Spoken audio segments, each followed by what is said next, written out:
In 55 BC, a Roman politician named Cicero stood before the Senate and delivered a 4-hour speech. No notes, no teleprompter, no written outline hidden in his toga. 4 hours of precise argument, specific dates, named individuals, detailed legal precedent, delivered from memory with the accuracy of a printed document. When senators asked him afterward how he remembered everything, he did not say he was gifted. He did not say he had studied harder than everyone else. He pointed to a method, a specific, structural, learnable technique that the Greeks had built 3 centuries before him. A technique so powerful that Cicero called it the most important intellectual tool a human being could possess. He called it the Method of Loci. Today, neuroscientists call it spatial memory encoding. And the reason it works has nothing to do with intelligence and everything to do with how your brain was built 200,000 years before the first classroom ever existed. Here is what makes this relevant to you right now. In 2018, researchers at Radboud University in the Netherlands took 72 people with average memory, students, professionals, ordinary people, and taught them the Greek memory method over 6 weeks. At the start of the experiment, the average participant could recall 26 items from a list of 72. At the end, the average had risen to 62. That is a 138% improvement in 6 weeks, with no drugs, no special equipment, and no prior training. Dr. Boris Conrad at the Max Planck Institute for Human Cognitive and Brain Sciences scanned the brains of participants before and after.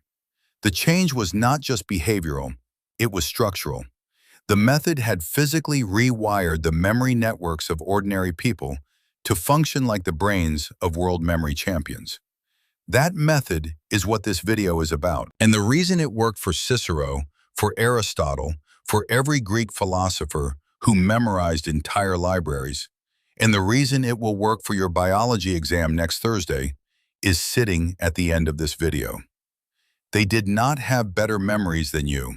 They had a better operating system, and you are about to install it. Section 1. Why your memory keeps failing you. Here is the uncomfortable truth about the way you study. You read the textbook, you make notes, you highlight, you reread the highlights. You feel like you know it. You walk into the exam and the knowledge is gone. Not partially gone, not fuzzy at the edges, but structurally absent, as if you never encountered it. You do not have a lazy brain. You have a mismatched storage system. Your brain was not built to store lists, definitions, dates, or abstract concepts. It was built to store locations, stories, spatial relationships, and sensory experiences. For 200,000 years, your ancestors did not need to remember the 17 causes of World War I. They needed to remember where the water was, where the predator hid, which path led home, and what the poisonous berry looked like. Location, story, danger, survival. That is your brain's native language. Everything else, including every subject on your syllabus, is a foreign language your brain is being forced to speak without a translator. Cognitive neuroscientist Dr. Eleanor Maguire at University College London spent years studying London taxi drivers, people who must memorize the layout of 25,000 streets before they can earn a license. Her finding? The hippocampus, the brain's primary memory storage region, was measurably larger in experienced taxi drivers than in the general population. The brain had physically grown new memory infrastructure in response to spatial learning. Not verbal learning, not list memorization. Spatial learning, navigation, location. The Greeks did not discover this by accident. They discovered it by observation, by noticing that they could remember a walk through a familiar building perfectly, but forget a page of text within hours. And then they built a system that exploited the gap. The payoff here is the foundation of everything that follows. Your memory is not broken. It is being fed the wrong format.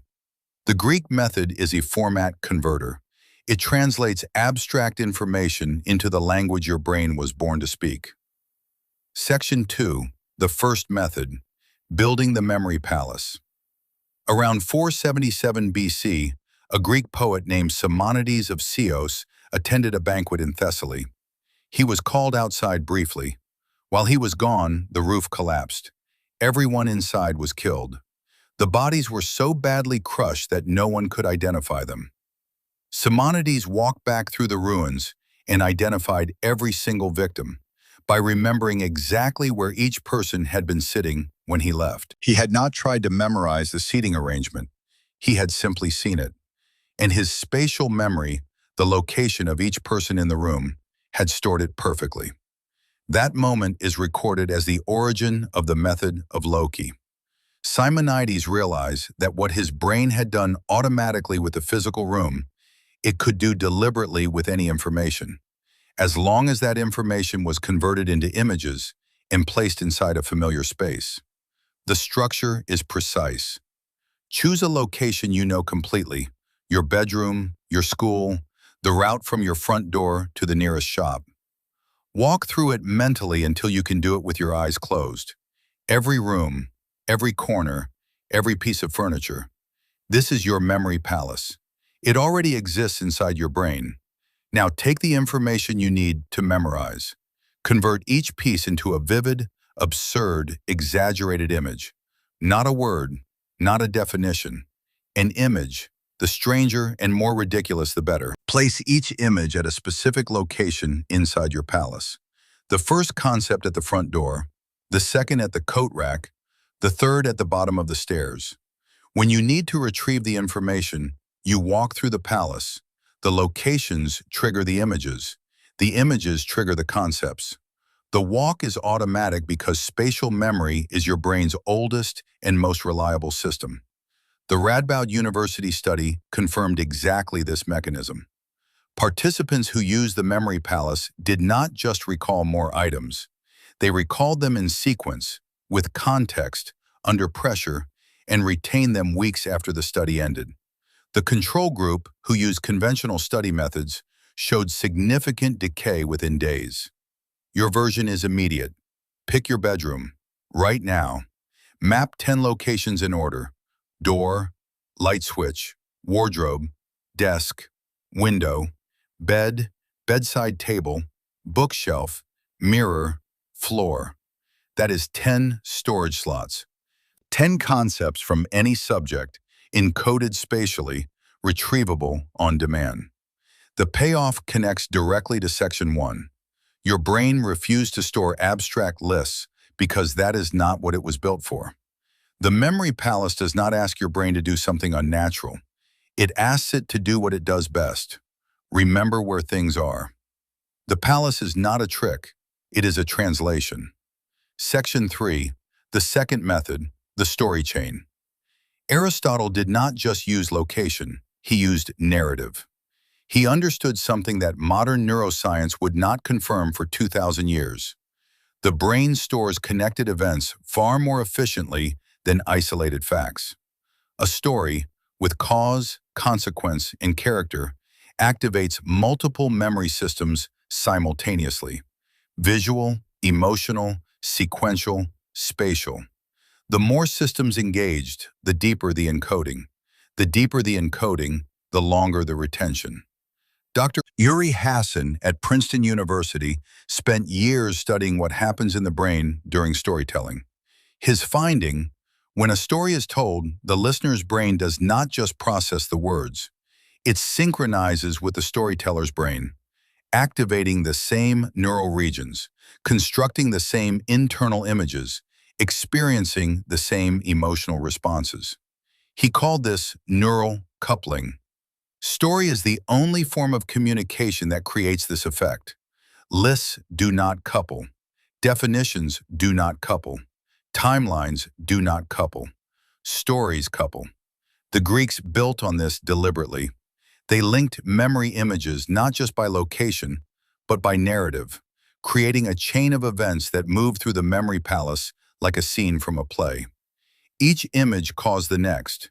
Each location was connected to the previous one by a story beat. The information was not stored as data, it was stored as drama. Your version. Take the 10 concepts you placed in your bedroom palace. Now connect them with a story, however absurd. The concept at the door chases the concept at the light switch. The concept at the light switch crashes into the concept at the wardrobe. Each image causes the next. The story does not need to make sense. It needs to move. It needs action, consequence, and exaggeration. Stanford memory researcher Dr. Robert Bjork found that emotionally vivid encoding, information stored with strong sensory and narrative associations, produced retention rates 4 times higher than neutral encoding of the same material. The Greek philosophers were not just using location, they were using emotion, absurdity, drama, stakes. The story chain does not replace the memory palace, it reinforces it. Location tells your brain where the information lives. Story tells your brain why it matters enough to keep.